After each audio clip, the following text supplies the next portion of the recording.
കുറച്ച് മുമ്പൊക്കെ ഇൻസ്റ്റയിൽ ട്രെൻഡിങ് ആയിട്ടുള്ള മറ്റിൽഡ ബണ്ണ് കഴിക്കാൻ പോയാലോ?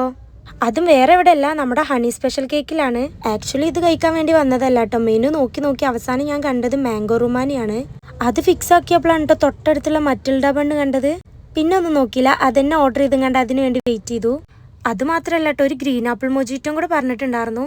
സംഭവം കാണാൻ നല്ല ക്രിസ്റ്റൽ പോലെ ഉണ്ടായിരുന്നു കേട്ടോ. വയറിന് അത്ര നല്ലതൊന്നുമല്ല, കാണാൻ രസം ഉണ്ടായതുകൊണ്ട് ഹസ്ബൻഡിന് വേണ്ടി ഓർഡർ ചെയ്താണെങ്കിൽ ഞാനത് കുടിച്ചു നോക്കിട്ടോ. അടിപൊളിയായിരുന്നു. അപ്പോഴേക്കിനാണ് കേട്ടോ നമ്മുടെ മെയിൻ ഐറ്റം വന്നത്. അവർ തന്നെയാണ് കേട്ടോ അതിന്റെ ചോക്ലേറ്റ് അതിൽ ഫില്ല് ചെയ്ത് തന്നത്. പക്ഷെ ഹാഫ് ഫില്ല് ചെയ്തും ബാക്കി അവിടെ വെച്ചിട്ടാട്ടോ അവർ പോയത്. അതെന്താ അങ്ങനെയെന്ന് പറഞ്ഞുകൊണ്ട് എൻ്റെ ഹസ്ബൻഡ് അതിലുള്ള ഫുൾ ചോക്ലേറ്റ് അതിലാക്കി കൊടുത്തിട്ടുണ്ട്. ചോക്ലേറ്റ് ഒക്കെ ഒഴിച്ചു കൊടുത്തോട്ടെ, പക്ഷെ ഇത് എൻ്റെ അവസരമായിരുന്നു കേട്ടോ. ഇതിങ്ങനെ പുള്ളി ചെയ്തെടുക്കുമ്പോൾ ഒരു സാറ്റിസ്ഫാക്ഷൻ ഉണ്ടല്ലോ, അത് അടിപൊളിയാണ് കേട്ടോ. അതിന് വേണ്ടിയിട്ടാട്ടോ വെയിറ്റ് ചെയ്തത്. അത് കഴിഞ്ഞപ്പോൾ തന്നെ വീഡിയോ പോലും നേരെ എടുക്കാതെ ഞാനിത് കഴിക്കാൻ വേണ്ടിയിട്ടാണ് നിന്നത്. സംഭവം ബണ്ണിൽ ചോക്ലേറ്റ് എന്ന് പറയുമ്പോൾ ഞാൻ അത്ര എക്സ്പെക്ട് ചെയ്തിരുന്നില്ല. പക്ഷെ നല്ല ബെൽജിയൻ ചോക്ലേറ്റിലുള്ള അടിപൊളിയായിട്ടുള്ള ഒരു ഫില്ലിംഗ് ആയിരുന്നു. നല്ല ക്വാളിറ്റി ഉള്ള ചോക്ലേറ്റ് തന്നെ ആയിരുന്നു കേട്ടോ. അപ്പോൾ ഇതുവരെ ട്രൈ ചെയ്യാത്തവരുണ്ടെന്നുണ്ടെങ്കിൽ ഒന്ന് വേഗം പോയി ട്രൈ ചെയ്തോട്ടോ. നല്ല അടിപൊളി സാധനമാണ്. അപ്പോൾ ഓക്കെ, പുതിയൊരു വിശേഷമായിട്ട് വരാം. അതുവരെ എല്ലാവർക്കും ബൈ ബൈ.